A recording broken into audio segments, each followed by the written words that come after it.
we've got Bill Budde, who's going to talk about the history of Arlington. Bill was originally he was a flatlander from Lewiston, New York. He's been in Arlington for 22 years. He's a curator of the Russell Vermont collection. And there's some brochures up here if you want to take them on that. I think we'll visit them. But he's a genealogist, a historian. He's written the history of the town of Arlington. And also he's been busy researching his Scottish history, his ancestry, so he's a wee skull. So he's going to talk about the history of Arlington today, and without any further ado, Bill Budde.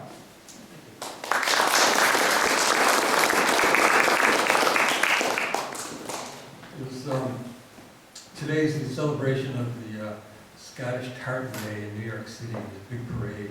And I was tempted to wear my kilt today. I decided not to. I'm not sure why not. Sometimes it seems a bit too flashy.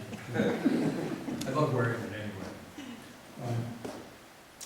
It's interesting to try and boil down the history of Arlington into a kind of a reasonable 1-hour time period. So I'm going to do my best with that. But first I'd like to thank the Bennington Historical Society for the invitation. It's really a nice thing to be here, and a nice challenge to try and deal with all the history of Arlington. Okay, New Hampshire.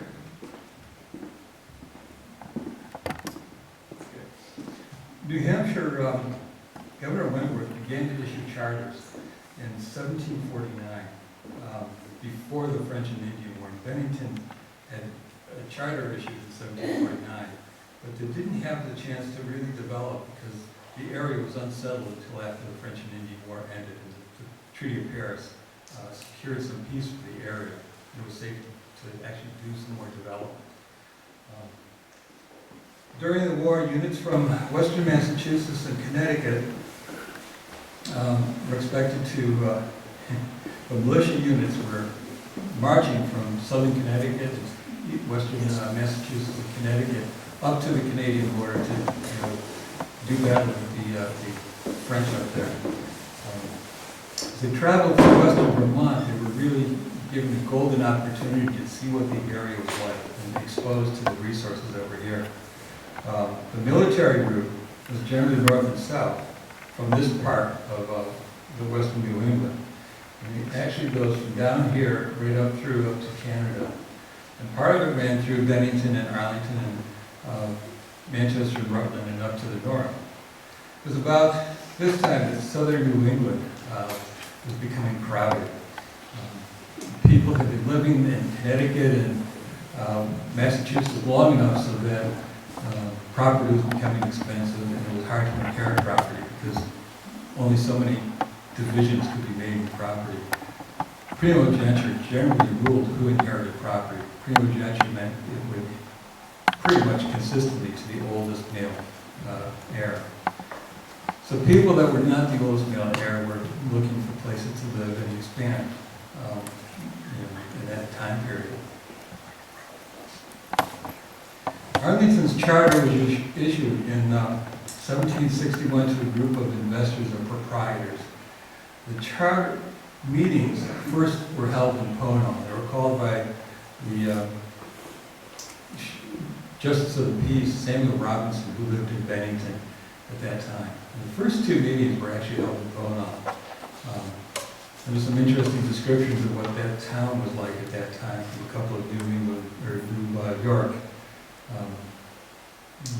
Rich people that were looking to buy patents and own patents that were granted by the New York governors. But fortunately, by 1763, they were able to hold the meetings in Arlington. William Searles had built a log cabin, so they were able to meet in Arlington in his log cabin for meetings after that. It's kind of hard to imagine what that would be like at this time. But there were no roads, so they only had trails through the woods, generally old Indian trails that came up from the south. The first wave of proprietors, there were very few people that moved here. Like I said, they were mainly investors hoping to make some money off of the property when they sold it. They bought into the charter. The second wave is the one that started to really settle and develop the area. And they came in 1764. There was a third wave that came later, between 1765 and about 1780, that helped to really firm up the population in the area and develop it more. Many of the fresh settlers had traveled through the area during the French and Indian War and got a chance to explore what the territory actually looked like. And they were very impressed with the wilderness area that was undeveloped and the prospects for settlement that it offered to them. The other thing that's important to remember is many of these people that came knew each other from Connecticut. Many of the people that moved into Arlington came from the area of Newtown, Roxbury, I think New Milford is another area where a large number of people moved up. Many of them were neighbors, and many of them were relatives. Classic example is the Hawley family that became very important in town, in Arlington. Seth Warner, the Allen brothers, the Allen family, were all cousins down in Connecticut. So they all knew each other. And they all shared the knowledge of what the resources were. More importantly, they probably shared support in taking this big step in moving from an area that they had grown up in and lived in, where all their family and friends were, to this real wilderness area.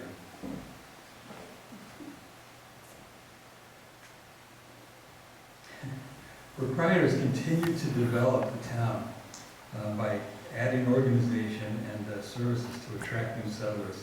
It's kind of interesting to look at the minutes that they kept from those meetings. They surveyed the land, they appointed people to do surveying and support the surveyors and make food for them. They appointed people to lay out the roads. Most interestingly, they, in one of the meetings, appointed two men to hold the hat and Captain Hawley to draw lots from the hat to go to the proprietors. I had this image in my mind of this really heavy hat where the two people had to hold up in order to get all the lots in there so they could draw. It was typically probably a tricorn hat. It was so popular and so widespread at the time. The early work of forming the town required building the infrastructure. Primary was laying out the roads, like I mentioned, surveying lots and laying out roads, so the roads didn't impinge on the lots that were laying out and giving away to the people that had invested already. Some of the roads followed old Indian trails coming up from the south and going east and west. But to be useful, they had to be developed to allow cart traffic on it, so people could actually bring up belongings and more sizable merchandise and that type of thing. The roads were surveyed. The primary roads, the main roads, were set to be 66 feet wide. The secondary roads had to be 49 feet wide in order to allow for proper traffic.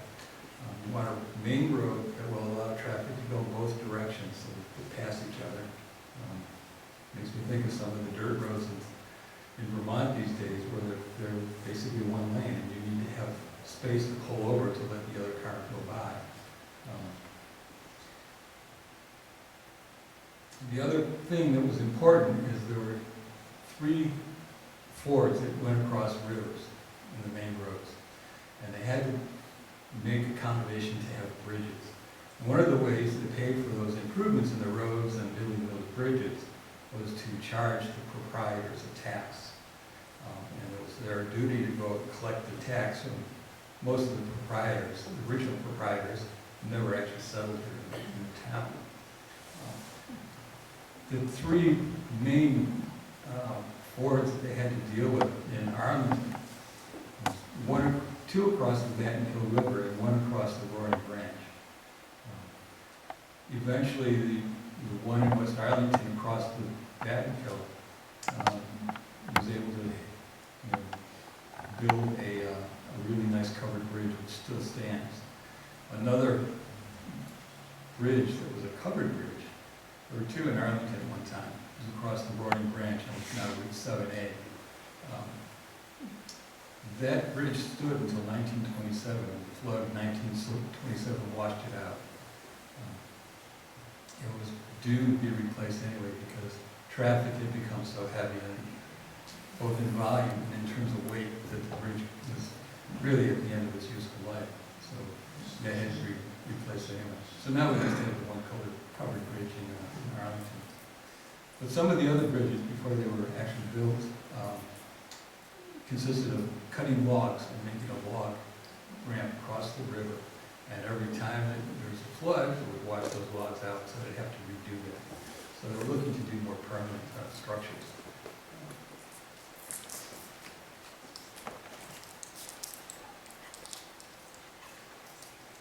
The next thing that they looked at doing to develop the town and encourage people to come and move there and grow was to provide a mill.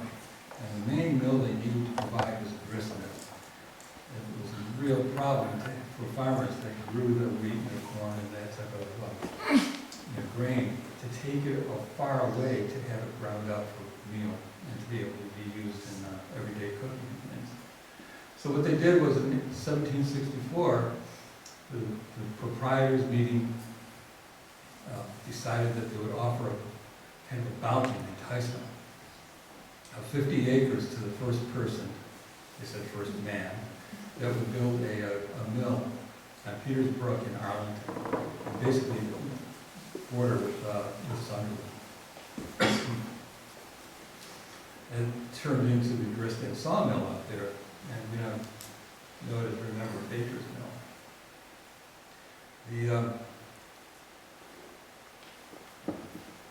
Baker finished it by November of 1765 and won the land and the reward. And it stood pretty much the way you see it today. So in 1789, there was a fire. Part of the mill, or all of the mill, was replaced after that fire in 1789. It's unclear at this point how much of it is actually the original structure. But it's on the same site, the same design, and continued to function until 1920s, when it was still milling corn, still being used as a grist mill. And the mill wheel from that in the 1920s was donated to the Weston Mill as part of a museum piece there.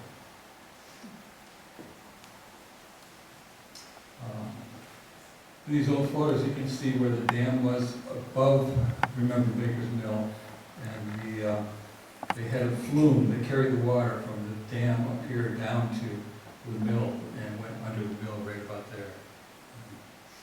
And you can still see where that entryway for the water was to drive that water. And in the 1920s, it was owned by a Sunderland family named Horace Lawrence, who owned a couple other buildings in Arlington as well. But that's another story. We don't have time for it today.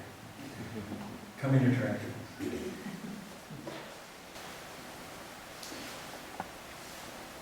Putting the town together and having it become more attractive meant building regular, frame buildings, not log homes. One of the first was Captain Jehiel Hawley built the first frame building in Arlington on the corner of today's Chittenden Drive and East Arlington Road. That building stood until 1845, when it was taken down and the new house built there. And that new house that was built in 1845 still stands at the corner. It was built to serve as the rectory for the St. James Episcopal Church in Arlington. By 1765, proprietors began to focus on long-term prospects, not just attracting people, but also ensuring that people that move there would have clear ownership to their property. And one thing they did was they went to proprietors that were original part of the charter, and those absentee proprietors, they bought up their share of the town so they could resell it. They also made an effort to go down to meet the Indians that used to basically settle around the Battenkill River, especially in West Arlington. and make sure that they didn't have any claim on that area. And they offered them money and a deal for them to sign over all their rights to that property. And that was the Mohegan tribe from basically along the Hudson River that used to come up in summer along the Batten Hill in that area.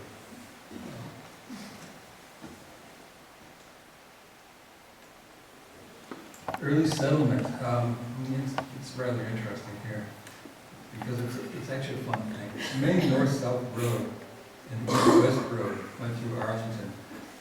Along the Batten Hill River, the east and west road went from East Arlington and Stratton through into New York State.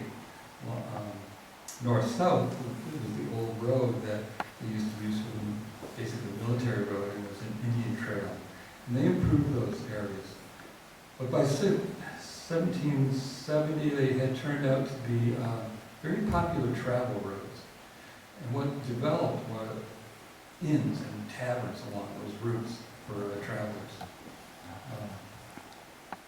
The Abel Hawley Tavern along what's today Route 313 was probably the first and earliest building along there. 1773 is when it was built. It was built as a tavern. We know that the tavern was a meeting place for the Green Mountain Boys at some point, and also a meeting place for the town people out in that area of West Arlington. Interestingly, as tension developed just before the Revolutionary War broke out, Loyalists and Tory, the Tory Loyalists and the Patriots were still meeting, not meeting, but imbibing liquor and food and stopping there and sharing the space rather in a semi-friendly way. So it had a lot of tension at different times, but it was also a place where people could kind of relax. Today it's the oldest building in Arlington, and I noticed a couple of days ago that there's a new for sale sign in front of the building there. It'd be kind of interesting to go to Zillow and see what the interior photos of that are, and, what the price is and history of it. There were also some other buildings at the time that were built.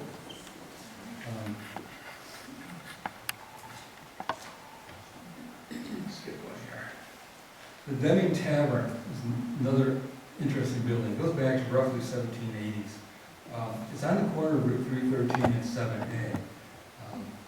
It was built across from what is today the cemetery, but at one time the state had mandated that each town have a designated central public place where there would be a stocks erected and public notices posted. And that was right across from the Deming Tavern. It'd be right at the end of the northern end of the cemetery next to St. James Church today. The other tavern that was interesting is across the street was the L. Nathan Merwin Tavern, which is not there anymore, but there are a lot of meetings that were held there. It's just north of where today's Arlington Inn is located. At one point, the buildings, if you look at some of the old photos, are really interesting to compare the architecture. The Deming Tavern at one point had this really nice porch along the front and part of the side that shows up in some photographs from about 1910 to 1920, and that's now missing. A lot of renovations have gone on over the years, some better, some really made a big difference in changing the appearance of the buildings. Other historical places, the Evil Ellsworth Tavern in East Arlington was at the western end of the Stratton Turnpike, from Stratton over the mountain and into Arlington. It was a stage stop. They changed horses there after the trip over the mountain. People would stop and rest, get food, maybe stay overnight. But the tavern used to have a dance hall up in the second floor where people would get together for different parties and dances and meetings. Again, it used to have a wonderful porch, that two-tier porch, 2 levels. That now has been removed, And this is what the front looks like today. Rather plain, nondescript, and hard to recognize it as what it used to be, which is one of the problems. You can see what they used to be like, and it's hard to recognize them as you drive by today because they don't resemble what people remember sometimes. Another early building was built by the Deming brothers, and it goes back to roughly 1797. It doesn't look anything like a building I would expect from 1797. It's changed over the years. At one point, it had, again, a rather nice porch on it. And the south wing used to be double the size it is now. In that south wing, it was built as a store, so there was an early store there. And over the years, it served as a store, and then as the first post office in town. Hat maker worked out of that store building. And then, I think around 1950s, the building was modified. Porch was removed. Around the 1960s, they took off half of that wing on the south side, so it's half of what it was. And they put aluminum siding on the building. So it's really hard to recognize that early building and what it looks like now. What has been a large, nice, rather graceful porch is now just a little portico over the door, the front door. And a lot of the architectural features were taken off and put the siding on.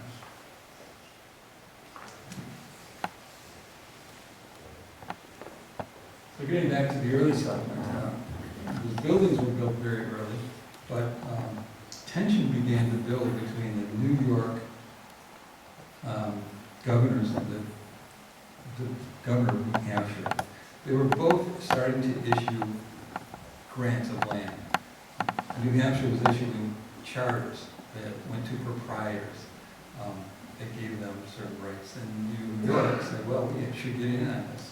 And they started issuing what we're calling patents. And the patents overlapped in some cases with what was going on by the New Hampshire governor.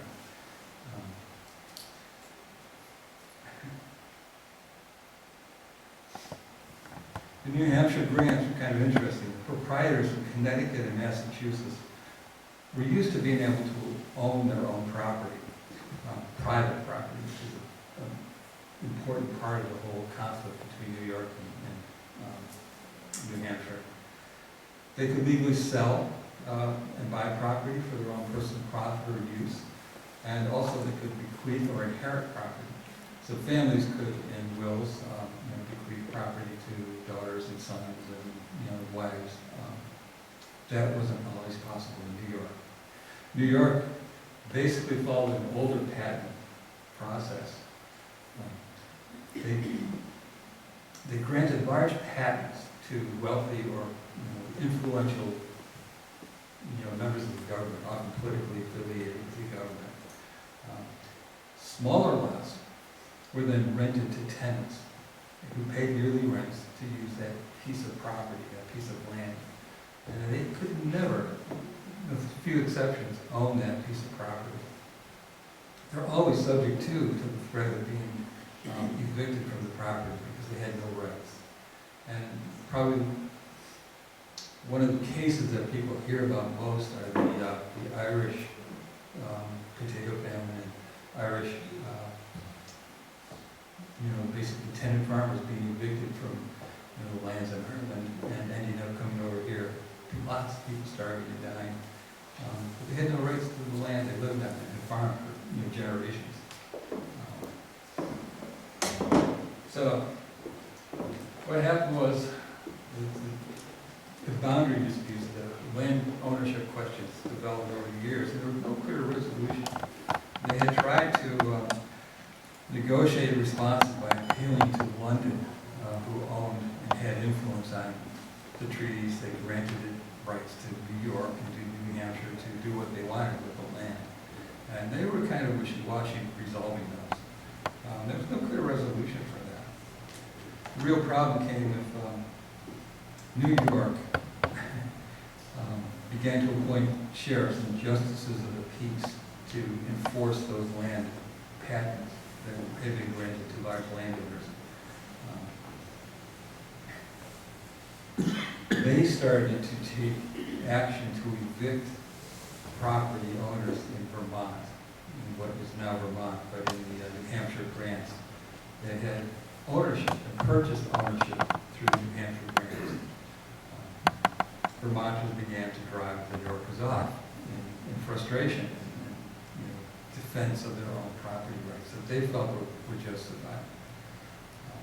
That in turn led to some major confrontations in our area. One was the Yorkers came to evict James Breckenridge from his farm in 1770 in Bennington here.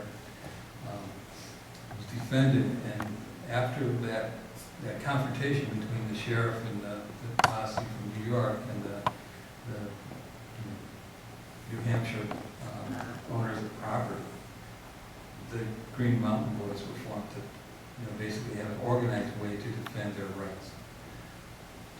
Then, a couple years later, another justice of the peace from New York decided he was going to make an example, and probably thought that Arlington was a good sleepy town to make this example with, and came with a posse in the middle of the night on March 21st in 1772, and basically broke into Remember Baker's house in East Arlington, just north of the mill, and captured him, arrested him, and started to take him to New York to try him.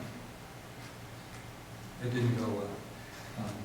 Posse came from Vermont, and they rescued him before they reached New York capital Albany, and returned him.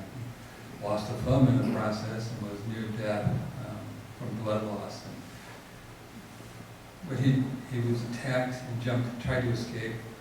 There was waist-deep snow outside of his house, and that's one reason he couldn't get away. He was also dressed in his nightgown, night clothes. So freezing weather, a lot of snow, and he just nearly died from that. But that really set the resolve of the Vermonters to protect what they had. What property they bought, they felt they owned with a clear interest. And that gets back to the early founders, making sure the Indians had given up their title, making sure they had purchased outstanding interest from the early proprietors, so that there were no questions about ownership.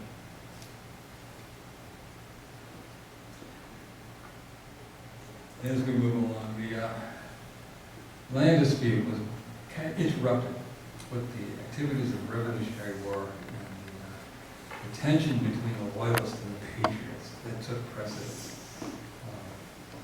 Now the focus turned to resolving this conflict between the two political groups within the state. As the British moved south from Canada into Vermont, into New York, and they drove the Patriots ahead of them. The Patriots left ahead of them before they were captured and had to deal with the British Army. 1776, when they moved south from Canada, is when we start to see people moving south, in particular Governor Chittenden, who would become Governor Chittenden. He moved south and eventually ended up settling in Arlington.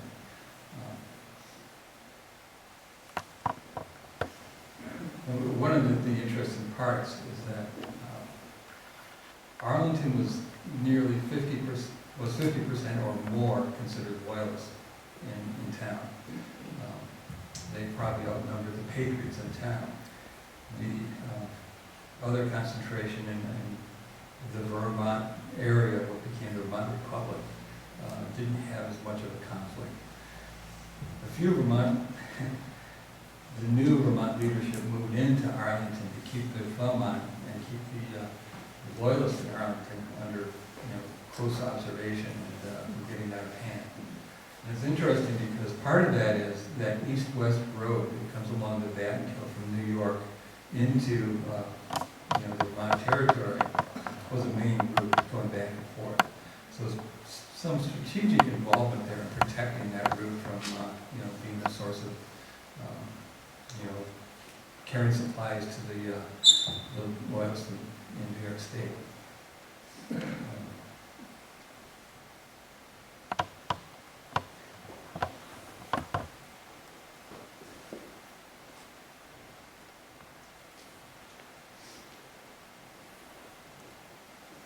So from the time Thomas Chittenden left Williston and moved south until he settled here. He settled here in Arlington around 1778.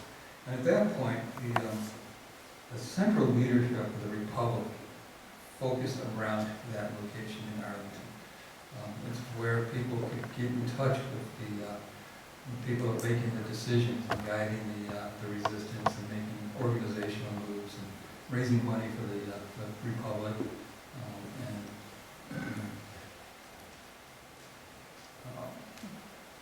Probably coordinating all the different activities that were needed to make sure they were working in terms of cooperation with the colonial government that developed in the rest of the United 13 colonies.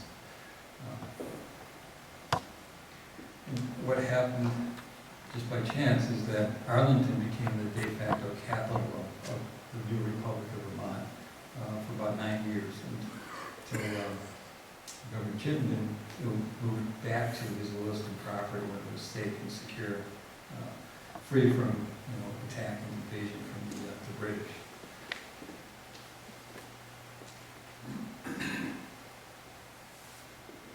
I guess my criteria was, where did they send the mail for the government? The mail was sent to Arlington. The British, in negotiations with the Arlington or the Vermont government at that time, would send dispatches to the folks in Arlington, and they would meet there on the main street in Arlington and receive the mail.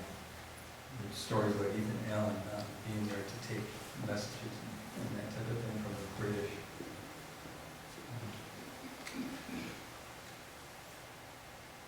This is kind of a fanciful, it's hard to see, but drawing of what Chittenden's house, Jehail Hawley's house, looked like.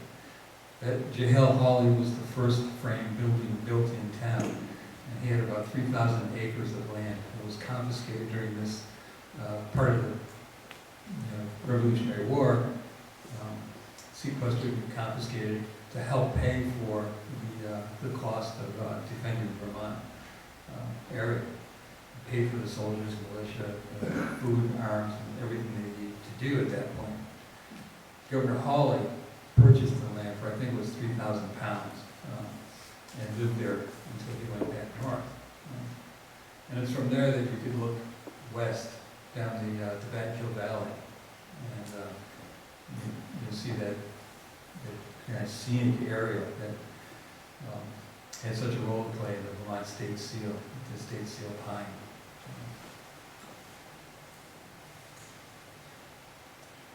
So some other things that were going on.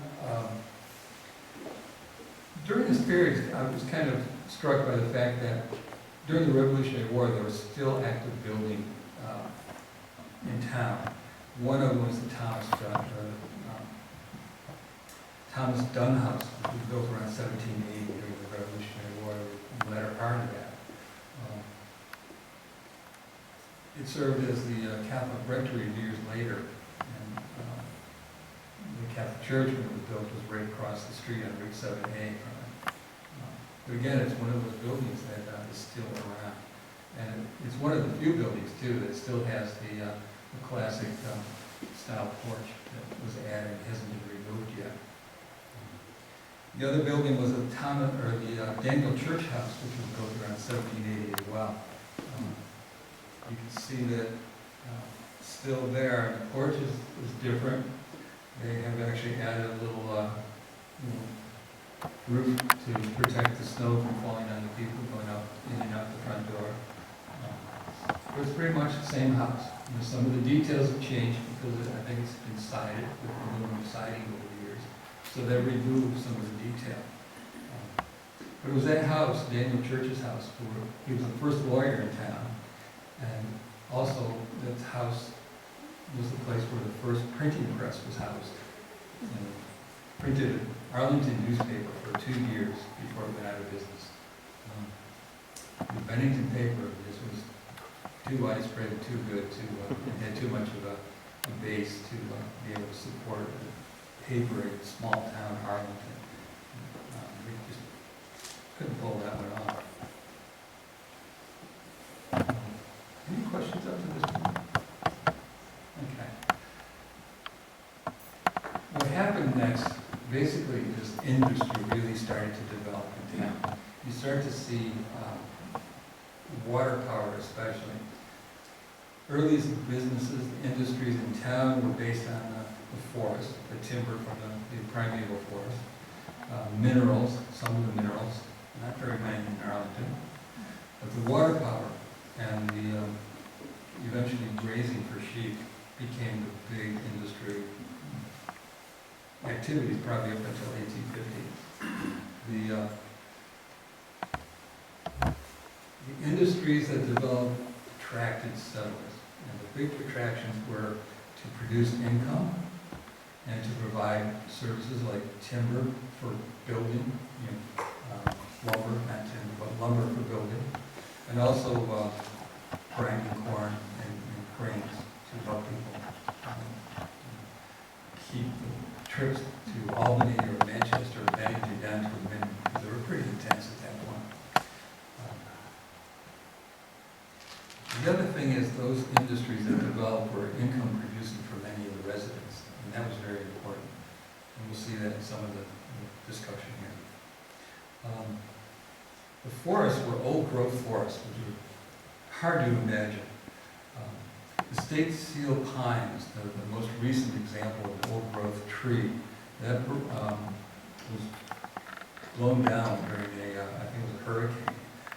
But when it was blown down, it was estimated to have been started growing between 1687 and 1700 or so. The base of that, the diameter was 5 foot 11 inches wide, and the circumference was around 18 feet 6 inches. And it's hard to imagine any trees that still exist that are that size. I once did a meeting where we tried to give people to hold hands and stand to cover that circumference. It was really impressive.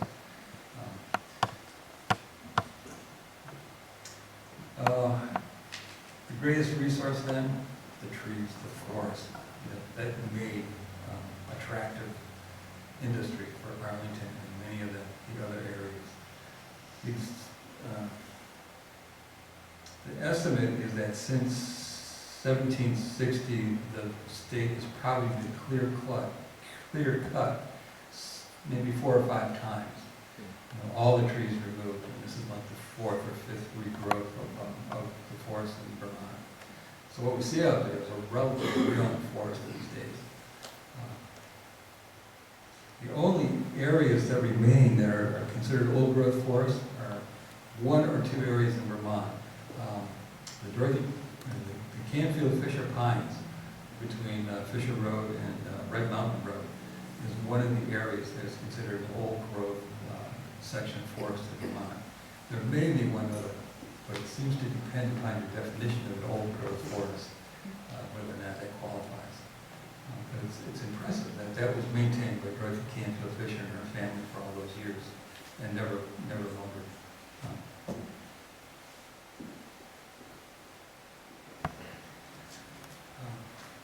So the forest, material for building, supplies from consumer products, source of cash for farmers, and the cash was something that was handy with the production of potash. You see these pots that are used for planters around Vermont in different yards and the end of driveways these days. But there was actually potash pots. The potash came from burning the refuse from cutting timber down, sawing the mill up, and the bits and pieces were then collected and burned over, for example, the winter or during the summer when times were slow and they had free activity time. That potash was then, that ash was put into pots and boiled down into a product that was then sold in Troy and Albany for cash, and that was then used to make lye. More recently, it was used in processing photographs in 1860s, but it became something that was absolutely necessary for processing wool too. It helped to cure the wool and clean the wool, and so that it could actually be carded wool into a final product of cloth. So it had a number of uses at that point. But if something was handy, farmers could do that when they had free time. The pots are not planters, but they're actually used to make potash, and also used to do laundry at times. You see the Louis, they have a big pot, somebody stirring the laundry in the pot. But they would, for example, tan hides and boil the hides of hogs, for example, in these pots. They had many uses over the years. Water power. Water power was the main resource in Arlington, and for many years it was several advantages because of the rough terrain that Arlington has. Many sources of water source coming down the mountains, for example, Badco is probably the classic one that people know most about. Changes in gravity from up in the mountains down to the base provided gravity-fed power to power mills. Many dams along the rivers. It's kind of hard to see, but along the Badkill and feeding into the Badkill were a number of rivers. The Roaring Branch, Peters Brook. Roaring Branch had 14 mills along its length at one point. Warm Brook had 7 mills. If you look at Warm Brook today, it's this tiny brook. It's nothing really to shake a stick at. The Green River in West Arlington had 7 mills on it. Mill Brook, which was along the river, Dorothy Canfield Fisher lived, again had 4 mills. Coles Brook, 3 mills. I figure one time there probably were upwards of 45 mills along these waterways. Dams, various dams going up, provided power for the mills, but it also provided some problems. The people at the top would, saw wood, sawdust would be fed into the river, the stream, the brook, it would run down and then fill in the mill's pond. The mill pond would then not have enough water to power the dams below it.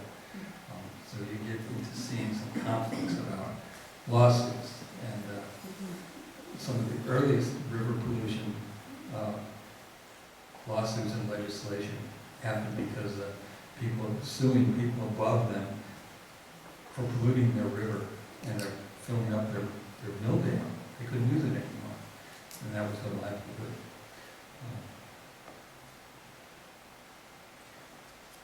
Some of the earlier mills, too, were, remember Baker 1675, but also 1780. Canfield family had a mill on the Badkill. 1788, there was a mill owned by the Buck family in West Arlington, and more recently known as the Red Mill, which burned maybe 40 years ago, I think. There was also a marble mill in the Badkill River. Marble was a big product by the quarried by the Canfield family, and they had a mill there. They had 2 saws that would saw off the marble, and that actually operated until 1868. The marble quarry in Arlington that Canfield family ran had an explosion in 1868. They were tamping down powder, and the crew that was working on it killed 4 of the men outright. And there was one person, a 10 or 12-year-old, who was going off to get water for the men, who wasn't there when the explosion happened. But after that, the Canfield family closed down the marble quarry. It never operated again. But it was one of the earliest marble mills and marble quarries in the state. Probably the only real mineral resource besides some minor limestone working in some of the major wood products they produced. Lumber, of course, for construction, but pumps. They made, I find this interesting. They made wooden pumps, and the Safford family mill in East Arlington made these wooden pumps. So they would go into barrels and be able to pump out the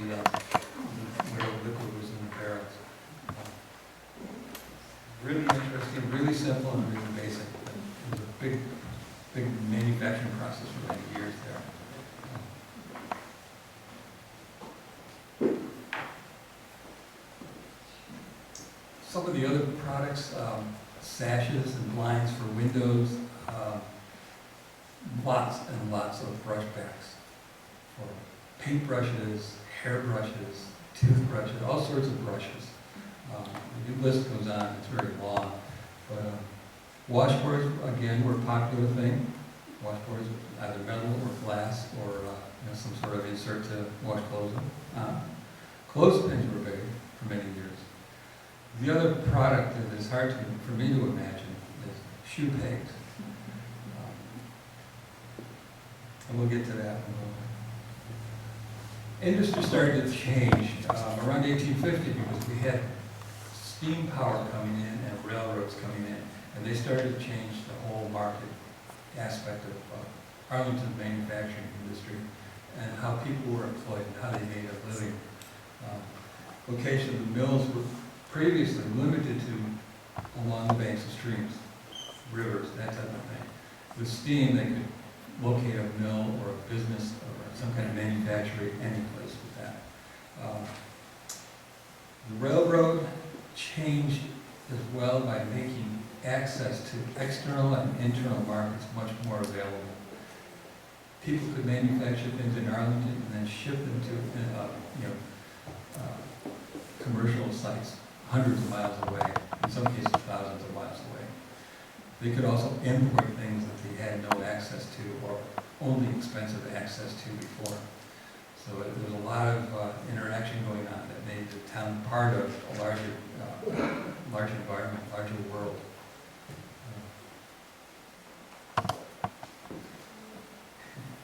The railroad arrived around 1850, 1852. Again, it opened up markets, but the first train station was located on the east side of the railroad tracks, across from where the station is today and slightly north of that. The shoe peg factory is located right here. And the shoe peg factory, I said, was interesting to me because they manufactured like 40,000 barrels of shoe pegs and employed, I think it was 25 workers. And it's really hard to imagine. The shoe pegs are about a quarter-inch long, and they were used to hold the soles onto the shoes. And they were really, really effective because in wet climates and wet conditions, the thread that was used to attach soles to the shoe would rot in the humidity and the dampness. Shoe pegs would not. And they sold most of these shoe pegs over to European countries. Germany and Russia were really, really big purchasers of that. And the benefit of the train station and the railroad tracks being right there, the shoe peg factory being on the tracks, is that they had cheap access to external markets. And they could make a lot of money that way, but they couldn't make before.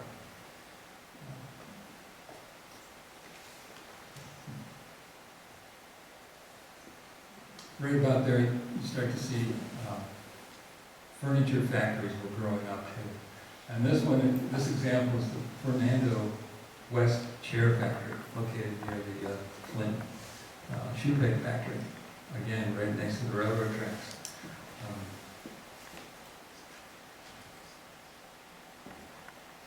But the biggest, I think, industry that developed was the Arlington Railway Car Manufacturing Company. The effects of that are still seen today. So 1870, Orlando and Albert Canfield got into making passenger cars for railway trains. And they made 4 cars, and they displayed them, hoping to sell them at an exposition. They didn't sell them. And the company went under because of that. All the money invested. Instead, they had built this big building to manufacture the railroad cars. So what they did instead was start to manufacture other wooden items. And they started to manufacture things like, again, window sashes, window blinds, the water pumps, water pipe materials, and furniture. Furniture becomes a big theme in Arlington for many years.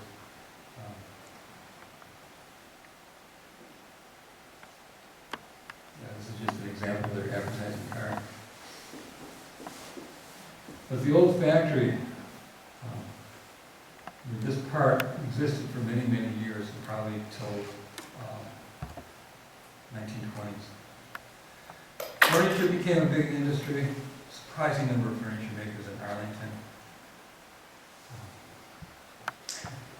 8 chair manufacturing companies in Arlington in 1850. That's just really hard to imagine. Nathan Barney on Warren Brook, the Barney Mill and Factory, produced 15,000 chairs and employed 35 men. And if you look at Warren Brook today, where that factory is located, there's nothing really to show for it. It looks like basically a field of farmland. Canfield and West in East Arlington, just up a little bit from that, made chairs, washboards, and cradles, and shipped them to markets in New York City, Chicago, and I don't hear too many about Boston area, mostly New York City.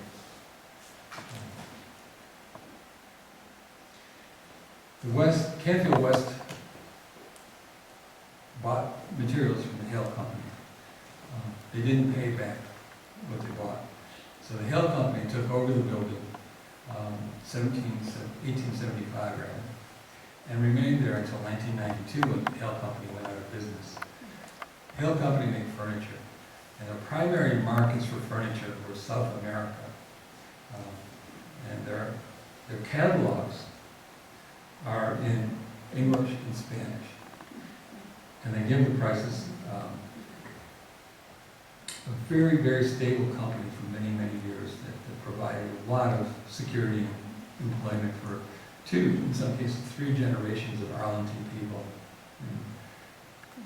Very active supporting the community. They helped put electricity into the town, helped with the fire department, lots of money for the school support. And then finally the market fell out in 1992 and they folded up business. Arlington Refrigerator Company is one of my favorites. Arlington Refrigerator Company took over the car manufacturing company that the Canfield brothers had started. The old photographs show that the company head office was probably a Sears and Roebuck kit that was put together on the site. Expanded the original factory, produced an ice box, produced 40,000 ice boxes annually. That's just really hard to imagine in Arlington these days. Employed 125 people. Typical ice box was made out of oak with some really nice brass hardware.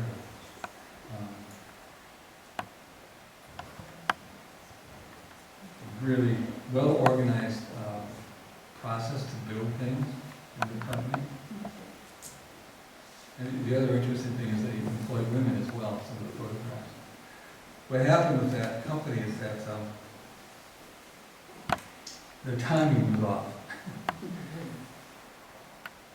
They started to keep building these ice boxes at the time that electric refrigerators were coming into popularity. And so they were in competition with the new technology of electric ice boxes. So they lost market. But while they were big, they also had purchased the Arlington Inn and renamed it to the Arco Inn on Main Street, which was right below the company on Main Street in Arlington, which was probably a good deal. The other problem affecting the life of the company was that the market crash in 1929 really put them out of business and ended their involvement. But while they were active, they built several homes, several workers' housing on one terrace in 1910. And there's still probably three or four of those buildings are still being used as residential buildings on one terrace. And one terrace was named after the president of the Arlington Refrigerator Company in his honor. Coming down to time here and stuff. The last one would be the Mack Molding Company.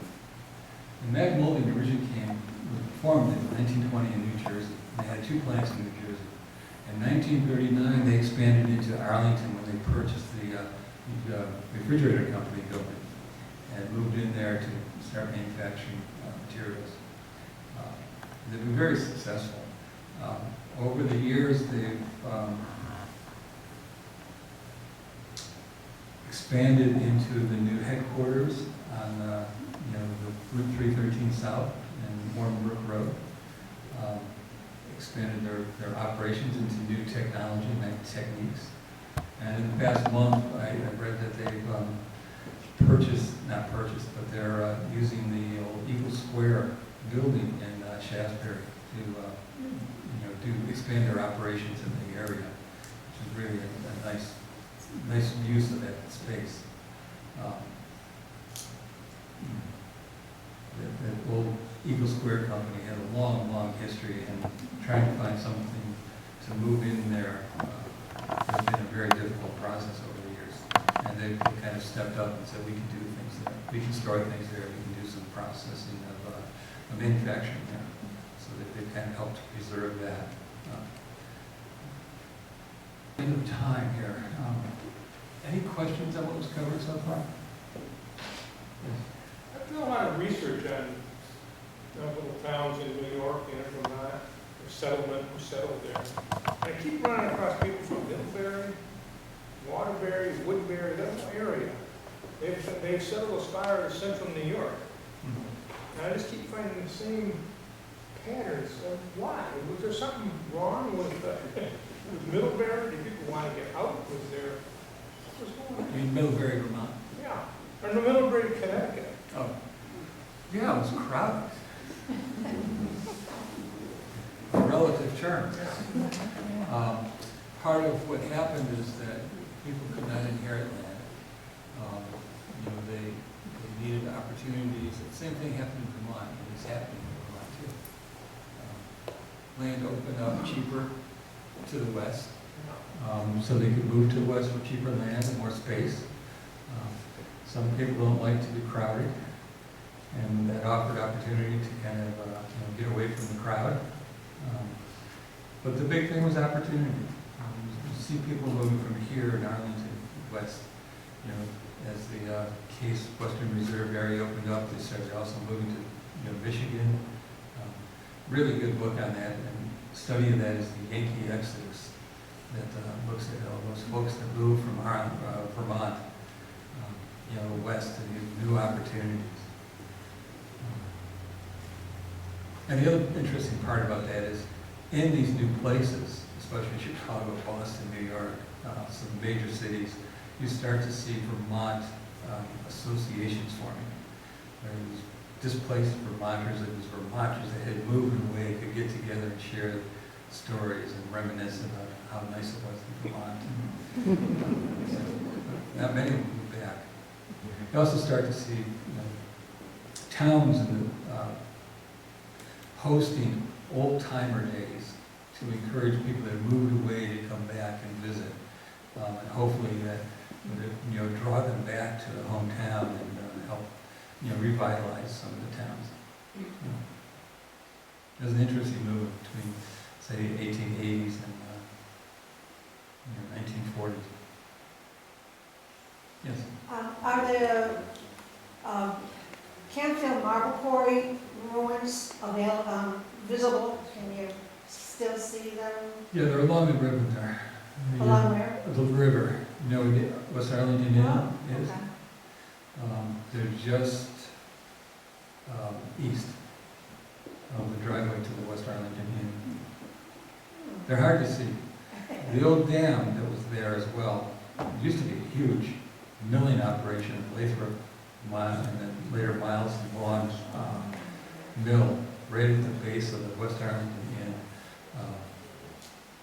It was kind of very extensive and prosperous. But there used to be this big process there, and if you go just to the left of the driveway, it should face up to the inn and walk through the woods.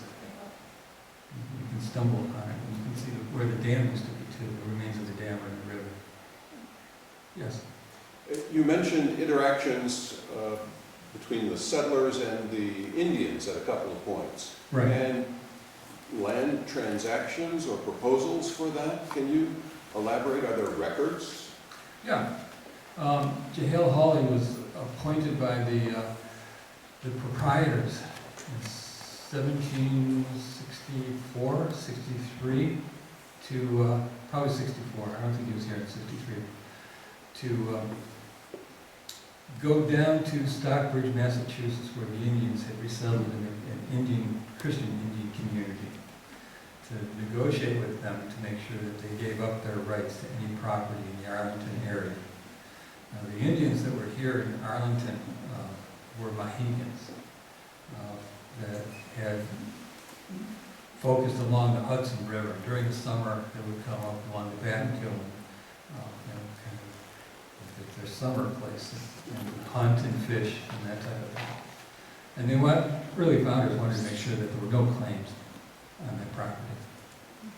So what was the upshot of the negotiations? Were they concluded or Yep, not? they were concluded. And Kirk gave them some compensation for their rights, and And is there a record of that? yeah. And where is that record? Can you tell us? I know one is in the Russell collection. I know one is in the Russell collection, or the notes, contemporary notes, I think, from the time period. Thank you. Yes. So Bennington is named after someone called Benning. Who the hell was Arling? Nobody really knows. The question is an interesting one because people have tried to figure that out over the years. And there was a Lord Arlington in England that, there's some theory it was named after him in order to curry favor with him, but there's no clear evidence of that. There was a place, I think, named Arlington too, that may have been named it after. But I'm not sure what Benning Wentworth's thinking was.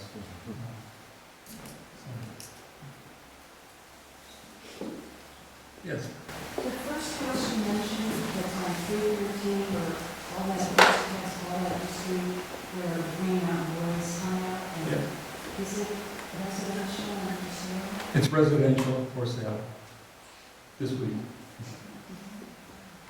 I had the money I'd love to buy. And it's really, it's a nondescript little building when you look at it. It's hard to imagine. It's so important. Can take up a collection and have two guys carry a really big hat. Yeah.